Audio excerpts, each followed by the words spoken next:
Hey everybody, Adam Savage at FBFX with Grant and, well, you know this guy. I've done so many costume videos, but it is absolutely rare that I get to cover something so iconic. You guys built a Vader! So much of what we've covered here, you guys are making brand new spacesuits and costumes and using materials and techniques that no one's ever used before. And here you are replicating an iconic piece of film history. Talk to me about how you approached this project. Yeah, trepidation. So obviously this guy is legend, and anyone who's in our industry, this thing has inspired most of us probably to get into the industry at those films. So you take this on, humbly. Yeah. So we're trying to bring new techniques to it. Mm-hmm. We're trying to make it more comfortable, maybe a bit lighter, but we don't want to change anything that makes it what it is. We could go crazy and it all look futuristic and machined. We don't want to do any of that. There's quirks, things about him that make him him, and if you change those, everyone's going to see. And I don't want to be the guy who does that. So. No. They approached you to build this Vader for Obi-Wan. What were the restrictions you had? You had to. This is a fighting suit. Yeah. So that's the biggest change. Right. So these guys are going to do more action than we've ever seen him do before. And this is not a suit that's easy to move around. I mean, I made one years ago, and even out of vinyl, I almost got heat stroke in it. Yeah. No, historically, this is difficult to move in.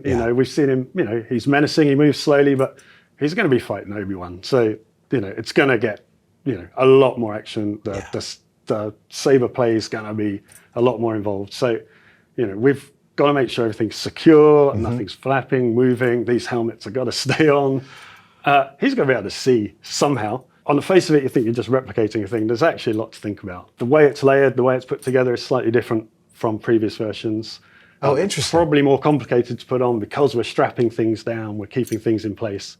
Any of the strappings and underpinnings underneath, they're all kind of heavy elastics, so things can still move, but they come back to where they should be. It is a culmination of 1,000 tiny details that all have to work together. Can we start with the leather undersuit?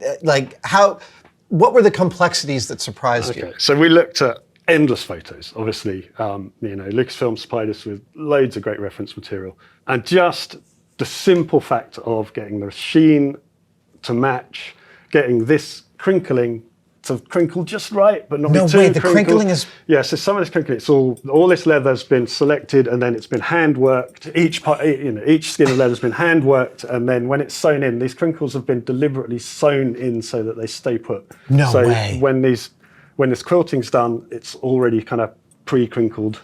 And did you make one suit or do you make several suits? Oh yeah, no, we made multiple suits. Okay. So there were a lot of tests just to get the leather right, get the look of the leather right, the level of quilting inside the leather right. Just great respect to the original costume, really, trying not to change anything and just kind of get it looking as authentic as possible. Given the movement that had to happen, did you guys do some specific engineering on the cape to achieve certain kinds of gestures from it? The cape is more to do with the fabrics that it's built out of, because obviously it's got to move in that really beautiful flowing way when he moves. But we tried to pick fabrics that have all of that, encompass all that, but are maybe a little bit lighter weight than the previous version. But it needs some weight as well because it's got to kind of waft in the right way. Yeah. So I'm curious, like you said, we all grew up with this. This is such a thing burned into all of our minds. What aspect of the project surprised you that you didn't expect to be surprised by? The helmet is a whole thing on its own. From the ground up, there's a lot to think about. So this helmet is actually a combination of different helmets from different movies. So there are certain elements that were picked from episode 4, for instance, and others, some elements maybe like the Rogue One helmet that they liked, kind of combining all of those different things together. And many, many iterations looked at in illustration and then digital models, just trying to find the right balance and never lose the quirkiness of the original, because he's not symmetrical, but we don't want him to be, because he just won't look like himself, so. Well, I'm curious about this mantle. On my costume, it is just this shell that's over the shoulders that does not promote lots of movement. Yeah, so we made some changes. So this one, obviously, we didn't. They're going to fight, so these things can't flap. On the original costume, they're kind of loose. Yeah. So they're kind of elastic hinges, Yeah. so they can get their arms up, but they always come back. Yeah. And then the mantle itself is strapped through all the layers of the costume. So it goes through the surcoat, through the top layer of leather, and then there's another 2 layers underneath that, that kind of help hold the whole thing together. And then underneath all of that, there's a vest, and that vest is there. It's a little bit inspired by a kind of vest we see on stuntmen sometimes. Sure. The kind of harnesses that you can clip into. So the straps for this will throw all of that onto that vest, which is really secure on the body. So that we just know that this is never going to get away or jump up and hit him under the chin or anything like that. I had an occasion a few months ago to hang out for a little while with Hayden Christensen. And after I felt comfortable about half an hour, I said, okay, can we talk about the suit? And he was like, yeah. And I said, how was it to wear it? And he said, it's a beast. And then he said, it was great for character. Yeah. Right? Like it really put him in the mind of Vader to have all this stuff strapped on and to feel all that weight on his body. Yeah, I mean, ultimately, it's a lot to carry around. Yeah. And no matter what you do, no matter how clever you are, you're going to feel restricted. But this guy, I think, so much of the way he moved in the original, when we first saw him when we were kids, came from the restrictions the suit gave. Of course it did. I just think that it just still creates that kind of presence when someone's wearing it now. You recognise the way he moves, and I think if it was really, really light, everything was kind of carbon fiber and super modern, I don't think he would move right. Oh, fascinating. Personally. I mean, look, standing in front of him, I'm always astounded by how much lasting power this beautiful design has 40 plus years later. Yeah. Right? Like, they really nailed it. You know that this is a bad guy, he's scary, and you're still in his thrall. Yeah, absolutely. And that's the biggest thing for us taking it on, is just, that's a responsibility.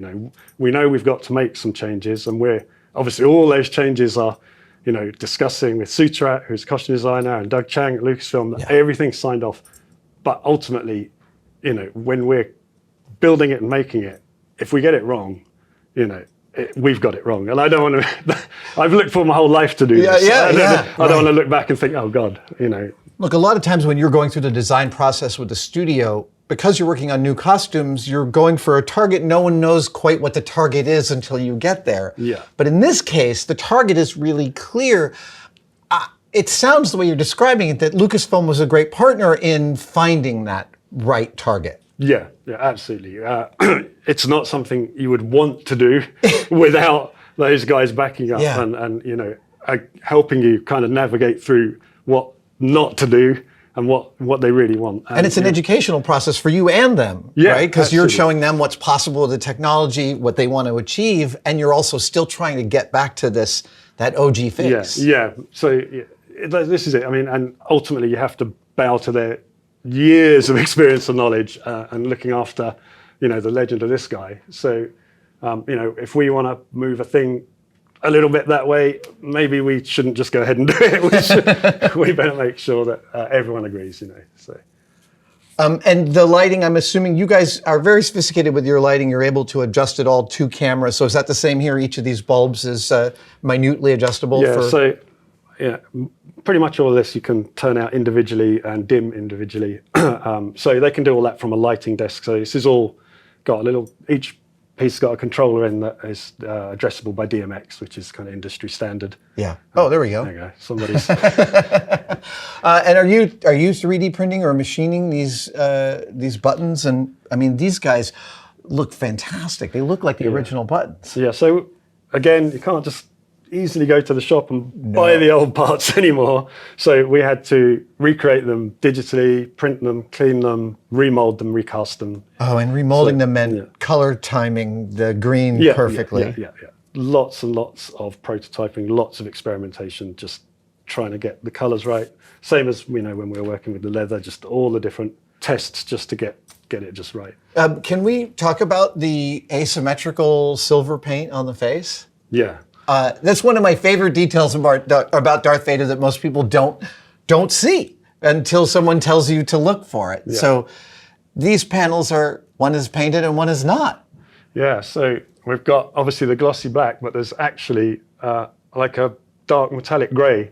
Yeah. And it just helps that shape really pop on camera. I said I wouldn't confess this to you, but we're going to. When Lucasfilm sent some helmets for us to look at as reference, it's the first time I ever realised, and I felt so dumb because I've been looking at this guy of my whole life, and I just didn't know. So, to be fair, I didn't know until I made my own one that the paint job was so asymmetrical in the silver and black. But it's so clever, you know. So you know, this is just something we brought over from the other helmets and just copied it. And the red lenses, you guys did that here. Yeah, so they're cast here. So think back in the day, they were probably like acrylic. Yeah, red acrylic. Yeah, so these ones, again, they're vacuum cast just in a clear polyurethane. And it's just... You're casting your own lenses now. Yeah, so it gives us a chance to really, because especially a curved lens like this, it can be really easy for it to distort and vision to be difficult. So yeah, sure. It just gives us like a really high level of control over the thickness, like make sure it's even all the way through. Don't want any lensing going on if we can help it. And the consistency of color too. Exactly. And you know, the pattern pieces for that before we mold them, you know, one of the model makers will sit and polish for days and days and days to get them as perfect as possible. So I was wondering how long it takes to get them optically clear. Days and days? Yeah, and then when they're cast out, they're repolished again and over. So yeah. Wow. So I'd love to talk in more detail about the actual construction of the helmet. Yeah, no, that's great. It's a complicated thing. There's a lot going on in there, and I think we got Joe and Nejad probably talk to you about that because they were pretty heavily involved in that. Awesome! I can't wait to get into it.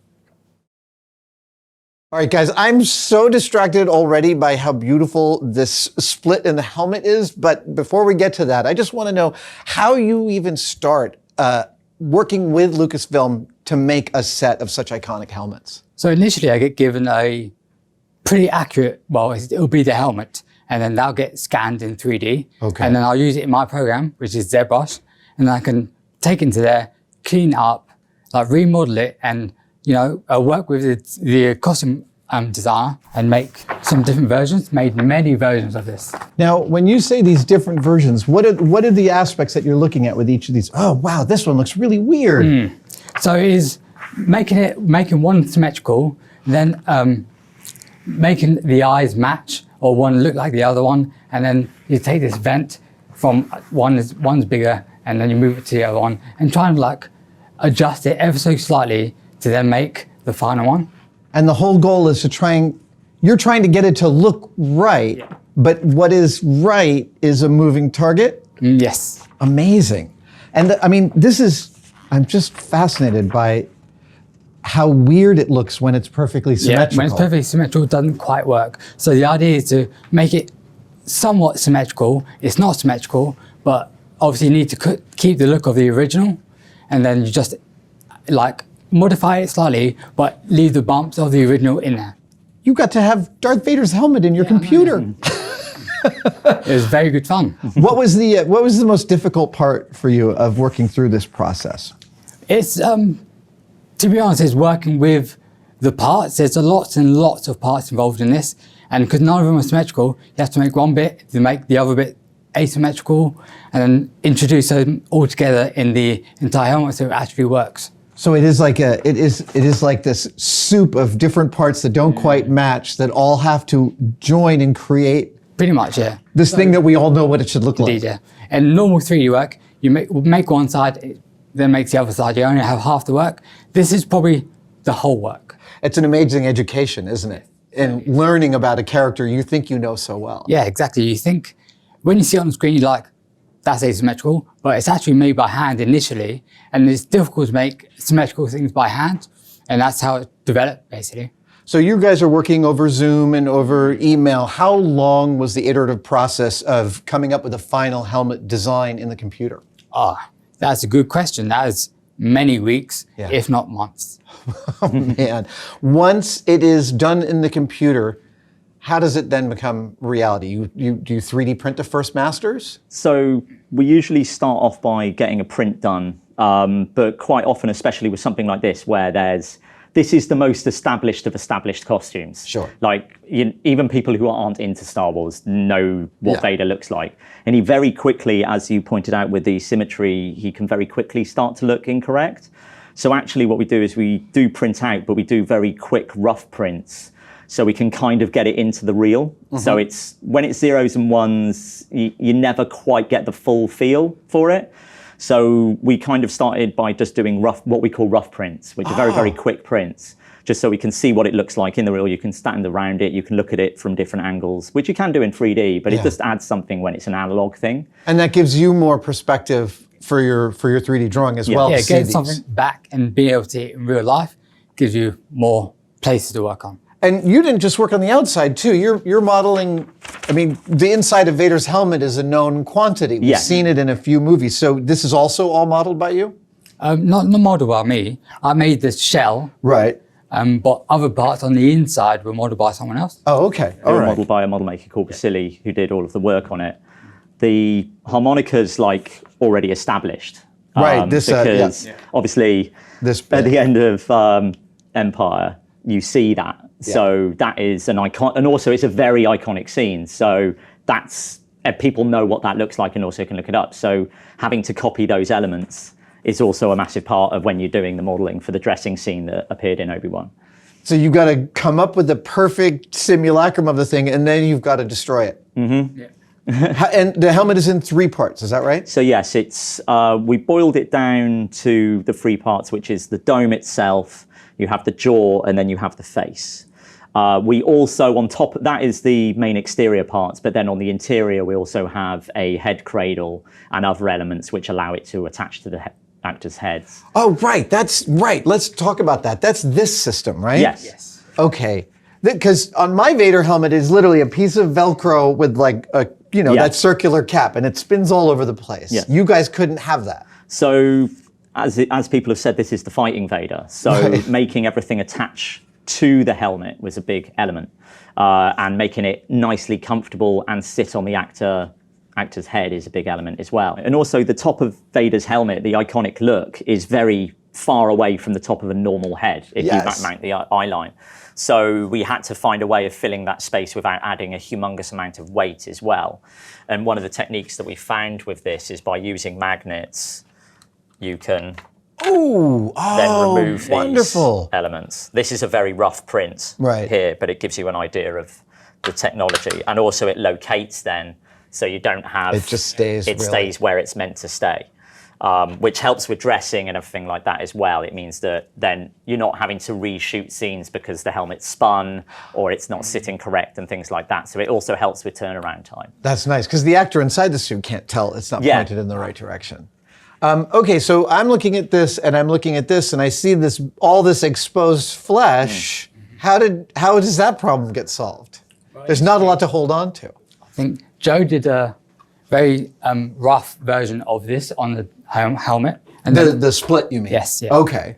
And I took it into my program and then used that split as a guideline of where to do the cuts, and then sculpt all of this into the model. Did they give you reference?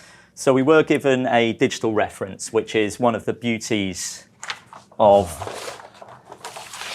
working with Lucasfilm and Disney, is they give you very solid reference to work with. This isn't a shot from the show. This is their painting. This is their matte painting that they gave us. So if you see here, we really loved things like this little dagger and elements like that. We started sculpting those elements in. As Nejad said, we started by we had one of the castings which hadn't worked correctly from when we were doing the clean Vader held, and I just took an angle grinder to it. But that's how you have to do it, right? Yeah, it's unfortunately like the statement we use is if you're going to bear, you bear grizzly, is one of the statements we use in this workshop. Wait, say if you're going to bear grizzly. Bear grizzly. And when you're doing that, when you're taking the angle grinder, you're kind of working on a silhouette, a gesture. Yes, so I was sort of following this, but the thing is that when you're taking a two-dimensional image into the 3-dimension, it's what looks correct on there might not necessarily be what works in reality. And also you have to think about angles and elements like that. But once we had that initial cut, We then worked with Suttirat, the designer, and literally using masking tape. And we had this cast of Hayden's head, and we just quickly put the helmet on, and we were just using masking tape to close. Oh, to adjust the helmet, so we could just see what, like, just rough, really super mega rough lines. And then once we had those lines in, then it was moved over to Nejad, and then he worked on the actual edge of to get this melted edge. Is it meant to be cut? Is it meant to be melted? Is it meant to be, like, how is it supposed to look? With Suttirat's help, we also were doing sort of like something which was a little bit more sword cut, something which was a little bit more melted, so it had a little bit more of that fragging to it. What I really like about this is, I think the average person often thinks that computers showed up and changed the film industry, and now everything's done on computers. But what you guys are describing is this really lovely symbiotic relationship where you need things done physically to make sure you're hitting the marks, but then you need to take it into your computer and do all this. It's really fascinating, the back and forth oscillation. Yes. Because with this, Nejad, so the way that we moved forwards with this is once we'd established the wound on the dome of the helmet, which is like the main piece of it, as it were, we then, because this is actually a one of one, this is the only one of these that exists. There aren't any more of these. So we could actually do this in quite a traditional model making sense. Right, because you don't have to make 10. Necessarily making 10 of them. If we were going to make 10, we probably would have gone more down the digital and then 3D printing route and things like that, because that makes it a lot easier to replicate. Gotcha. But because it was a one of one, we could kind of go in and just do a lot of old school model making with it. So once we'd actually established this crack, Nejad printed it out, but just like a runoff. Okay. A runoff of, like, well, you would say an inch. 2.5 centimeters? 2.5 centimeters, something like that, off on it. And then I cut and shut that into one of our already existing cast out helmets. Oh, so you modeled the brake, and then you modeled it into a perfect helmet. Yeah. Oh, So I supplied basically the cut line, amazing. and then he could use it to then force this into position. That's great. And partly because it was a time thing, but also because we had established all this really beautiful melted edge, it made sense to then basically just take that from digital and then just put it directly in. I see a lot of flesh here. How does this helmet hold this on Hayden's head? Because you see all this part of his skull. That was one of the really tricky things we had. Also, one of the things which was, as with all projects, a slight wild card is that Hayden would be wearing the prosthetics underneath this. Oh my gosh, of Which course. obviously when he's wearing the full suit, He's not wearing the prosthetics. So we also had to make sure and adjust things slightly so that he would be able to, because the prosthetics add a certain amount to the face. He's not necessarily going to be wearing them on the neck or the lower face or anything, but at least on the eyes. Is that a case of you calling up the shop that's making the prosthetics and asking about the thickness of the material? At the stage, as in, because everybody on the production's moving it's not a case of, oh, they finished this so we can work on this. So they were making the prosthetics as we were making this. So, but luckily they actually, which is this mill here that we have of the head is actually, they had a scan of Hayden wearing the prosthetics, which we then milled out here so that we could double check that it actually fit over the prosthetics. It really is like just the perfect mix of the physical and the digital and the physical and the digital. There are certain things that it works well for, and you want to use the best of both worlds. Yeah. Especially when we're working with people in America. This was obviously during COVID as well, so therefore, you know, although working with America, we do tend to work a little bit more remotely because of the distance, but sometimes you would have been going over there for fittings and things like that, but it wasn't necessarily possible during COVID. So it kind of forced us to do a little bit more remote work than we would necessarily be doing. Sure. But it does also help that, you know, you have a lot of people out there with a lot of skills with regards to scanning and things like that. So you've got parts of the dressed seam here right up against Hayden's skin. Yeah. What did you do to protect him in there? What sort of extra stuff? We had to be careful because obviously padding adds volume. Right. So, and we had the bonus with this particular one because he's wearing the prosthetic, so that's going to sort of help him with regards to getting hair caught in things and stuff like that. But generally we just do you do really, really subtle linings, can help with things and everything. Like moleskin and stuff moleskin like and everything. We also sometimes find that, especially when we're working remotely in this sense, sometimes it's better for us to do a nice clean interior as we can, like literally just sanded clean and made nice. And then they can kind of pad it as they need to, because each day on set, you might have to add a little bit here, a little bit there, just to get it to sit right. And if we start gluing things in, it means that they might have to take them out, and it sort of streamlines things a little bit. Okay, so we talked about the harmonica, that we know what that looks like, and you guys are modeling those details in here so that they fit what people's expectations are. But up in here, this is all blue sky. Yeah. Tell me about how you approach figuring out what the inside of Vader's house, like you got to add to the canon of what's inside Vader's head. Because a lot of this was all model made. It's literally, it was kind of very, very similar to how the original one was made. It was me sitting on a bench and sort of cutting away at things, angle grinding away at things, supporting things like that.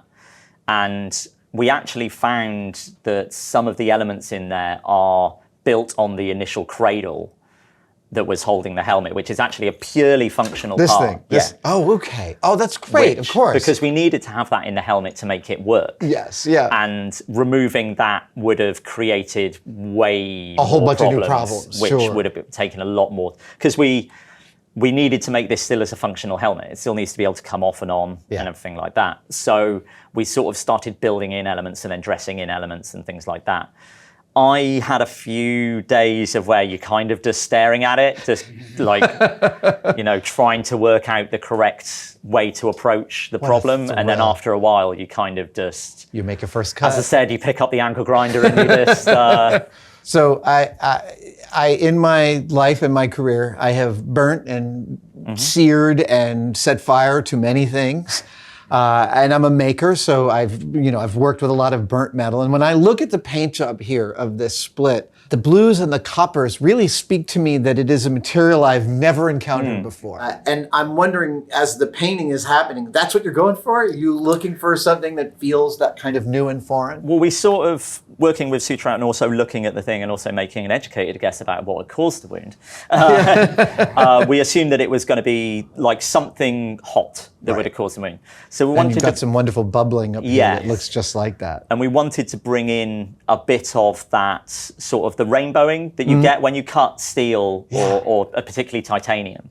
You get that rainbowing effect. And we wanted to bring in some of those sorts of elements in it. But without it, it's still Vader, so it's a black. We don't want him with a rainbow scar because it wouldn't work. So we had to do sort of get it very, very subtly in there. But then also once we'd put that element in there, we then knocked it back. So it had that sort of like ashy feel to it. Yeah. Like it had a bit of a carbonized look. So you get that like real burnt look to everything. Oh. And that was achieved by our lead painter, Anadora, did that sort of as a very last minute thing, as it always happens.